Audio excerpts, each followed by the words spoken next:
안녕하세요. 이번 시간은 부수가 한자 학습에 있어서 얼마나 중요한 부분인지 살펴보고 확인해 보도록 하는 시간을 가져보도록 하겠습니다. 제가 전 게시물을 통해서 제가 말씀을 드렸는데 한자 학습에 있어서 가장 중요한 부분은 부수의 학습이고 가장 먼저 학습해야 되는 부분도 부수 학습이라고 이렇게 말씀을 드렸습니다. 그래서 그렇게 말씀드린 이유는 이 부수라는 부수 글자 자체도 하나의 중요한 글자이기도 하지만 이 부수는 이렇게 자기 혼자 가만히 있는 것이 아니라 자기들끼리 결합하기 시작합니다. 이렇게 부수와 부수가 결합하기 시작하고 그리고 부수와 부수가 아닌 글자들끼리 이렇게 결합을 하기 또 시작해요. 그러면서 새로운 글자들을 계속해서 만들어내는데 그렇게 새롭게 만들어진 글자 안에서 이 부수는 그 글자의 음으로 쓰이거나 뜻으로 쓰이게 됩니다. 그렇기 때문에 굉장히 중요한 글자라고 보시면 되겠습니다. 그러면 이제 예를 들어가면서 한번 살펴보도록 하겠습니다. 부수가 새로운 글자의 음으로 쓰인 경우를 말씀드려 보겠습니다. 214자의 부수 중에서 이렇게 간단하게 생긴 부수가 있습니다. 글자가 있어요. 이게 하나의 글자예요. 글자. 그래서 어떤 글자냐면 불똥주라는 글자입니다. 불똥주. 우리가 어떤 모닥불을 이렇게 딱 장작이나 모닥불을 피울 때 그것이 타면서 탁탁 소리를 내면서 이렇게 튀는 게 있죠. 불똥이. 바로 그거예요. 그 모양을 그대로 나타낸 글자예요. 그래서 이런 부수 글자가 하나 만들어지면 이 글자가 다른 글자나 모양과 결합을 하면서 이렇게 새로운 글자를 만들어내게 됩니다. 그래서 가만히 보시면 이 끝에 불똥주가 보이십니까? 여기에? 예, 요거예요, 요거. 요게 불똥주입니다, 요게. 맨 위에 있는 거. 그래서 이렇게 새롭게 만들어진 글자의 그 음이 바로 주로 발음이 됩니다. 그리고 그 뜻은 주인이란 뜻이 있는데 그래서 주인주라는 글자를 만들어낸 건데 이게 무슨 뜻이냐면 이게 하나의 모양이에요. 저 불똥은 촛불을 생각하시면 되고 그 임금 왕자처럼 생긴 그 밑에 부분은 이것은 촛대입니다. 촛대. 그래서 촛대에 불이 켜 있는 건데 촛대에 이런 멋있는 촛대에 불이 켜 있는 방은 주인만 이렇게 할 수가 있었어요. 주인 방에만. 그래서 그 상징적인 것, 주인의 상징적인 것이라고 해서 주인이라는 뜻이 있는 그런 글자가 되겠습니다. 근데 주인주 여기서 주인주라는 글자가 여기서 끝나는 것이 아니라 또 이게 이 결합돼서 만들어진 이 글자가 또 다른 글자와 결합을 하기 시작합니다. 그래서 새로운 글자를 만들어냈는데 이번에는 주인주와 사람인이라는 부수 글자가 결합해서 만들어낸 글자가 있습니다. 이것은 주인주에서 또 한 번 그 음이 결정이 됐기 때문에 여기서도 그 음은 주라고 발음을 합니다. 그리고 또 다른 부수인 물 숫자와 결합을 하게 됩니다. 주인주가. 그래서 새로운 글자를 만들어내는데 여기서도 당연히 그 음은 주입니다. 주. 예. 그리고 또 다른 그 부수 글자 나무목과 결합을 해서 새로운 글자를 만들어내는데 이때에도 그 음은 주겠죠. 예. 그래서 주라는 음이 계속해서 이어지는 그러한 현상들을 보시게 되게 됩니다. 그래서 모두 다 주라고 발음하시면 되고 그 뜻은 사람인과 결합했을 경우에는 살다라는 뜻을 가진 살다 주가 되는 것입니다. 그래서 그 뜻은 사람이 일정한 곳에 주인으로 살아가는 것을 나타내서 머무르다는 뜻이에요. 살다 머무르다 이런 뜻이 있습니다. 그래서 우리가 주소할 때 주소지 할 때 사용하는 그러한 글자입니다. 그리고 그 다음 글자는 이게 뭐냐면 물 숫자와 결합을 해서 물될 주라는 글자를 만들어냅니다. 그래서 이 물에 주된 줄기를 물줄기를 대는 거예요. 자기의 필요에 의해서 내 논에 나의 논에 대기도 하고 다른 곳에 대기도 하고 이렇게 되는 겁니다. 물줄기를. 그래서 그걸 나타내는데 이것은 어디에서 많이 볼 수가 있냐면 요즘에 말하면 주유소입니다. 주유소. 주유소에서는 그 기름줄기를 내 차에 대는 거죠. 그거예요, 바로. 이렇게 물줄기를 대는 것을 말합니다. 그래서 주유할 때 생각하시면 되겠고 그 다음에 나무목과 결합한 것은 이게 뭐냐면 기둥주입니다. 기둥주.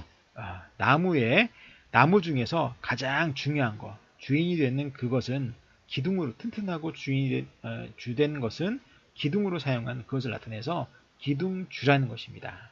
그래서 우리가 부수 시간에 불똥주라는 부수를 하나 딱 배우고 나서 그 결합의 원리를 이렇게 조자의 원리를 배우고 나면 한 번에 이렇게 쭉 손쉽게 빠르고 정확하게 학습할 수가 있는 게 바로 부수입니다. 그런데 요즘에 급수 시험 체계에서 보면 주인 주라는 이 글자는 7급에서 학습하게 되고 살다 주 또한 7급에서 학습하게 되는 글자입니다.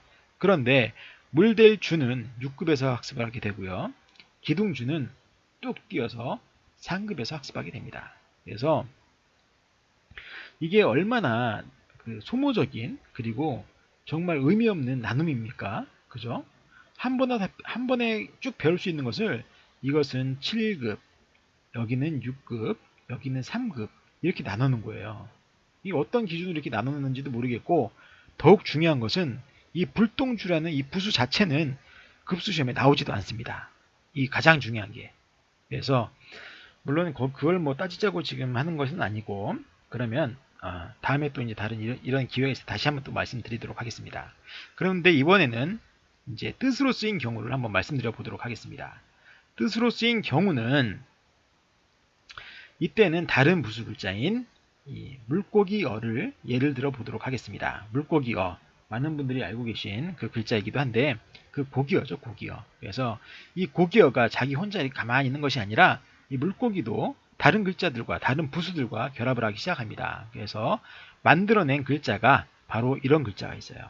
그리고 물고기어와 푸를 청이 결합해서 만들어진 글자입니다. 그래서 오른쪽은 청이라는 글자예요. 청. 그래서 이 글자의 음은 청입니다. 청. 그리고 이 뜻은 뭘까요? 잘 모르겠죠. 물고기인데 물고기란 뜻이에요. 물고기 뜻. 근데 청 들어가는 청이라고 발음하는 물고기를 생각하시면 됩니다. 정확한 뜻은. 그러면 그래도 잘 모르시겠다고요? 그럼 한번 읽어보십시오. 오른쪽부터 이게 청이라고 말씀드렸죠. 청어 청. 청어입니다. 청어. 그리고 물고기가 또 다른 거와 결합을 해요. 이번에는 글월 문과 문자와 결합을 했네요. 그럼 이 글자는 그 음은 문으로 결정이 된 것이고 그 뜻은 물고기라는 소리인데 문 들어가는 물고기라고 합니다. 문자 들어가는 물고기. 뭘까요? 뭐 눈치 빠르신 분들은 뭐 아시겠지만 잘 모르시겠다고요? 그럼 다시 한번 힌트를 드리겠습니다. 문. 그냥 읽으시면 됩니다. 문어, 문. 그리고 다른 글자. 이번에는 방자와 결합을 했습니다. 물고기가 방자, 모방 또는 방향방 이런 뜻이 있는데 그 방자와 결합을 했습니다. 그래서 그 음은 방으로 결정이 되고 그 뜻은 물고기인데 방 들어가는 물고기래요. 방 들어가는 물고기. 뭘까요? 그죠? 그대로 읽으시면 됩니다. 모르실 경우에는 방어방. 방어예요, 방어. 그리고 한 번 더 하겠습니다. 딱 보면 물고기가 결합을 했는데 참 복잡한 글자와 결합을 했어요. 이거는 전자랍니다. 전이라고 하는 글자인데 오로지 전이라는 그런 글자예요. 그래서 그 음은 전으로 결정이 됐고 그 뜻은 물고기인데 전자가 들어가는 물고기입니다. 그럼 상상을 한번 해보십시오. 뭐가 있을까? 전 들어가는 거. 잘 모르시겠다고요? 그럼 다시 한번 읽어보십시오. 전. 맞습니다. 전어전입니다.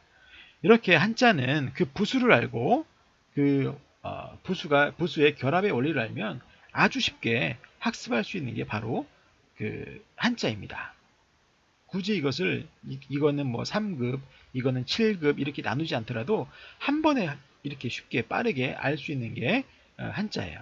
그래서 가장 중요한 것은 부수를 정확하게 배우고 그 다음 그 부수가 어떻게 결합이 되고 어떤 원리에 의해서 결합이 되는지 그걸 알게 되면 한자는 굳이 10번씩 쓰지 않더라도 아주 쉽게 폭발적으로 학습할 수 있는 게 바로 한자의 학습입니다. 그래서 여러분들 지금 짧은 시간 안에 이 10자를 배웠습니다. 10자.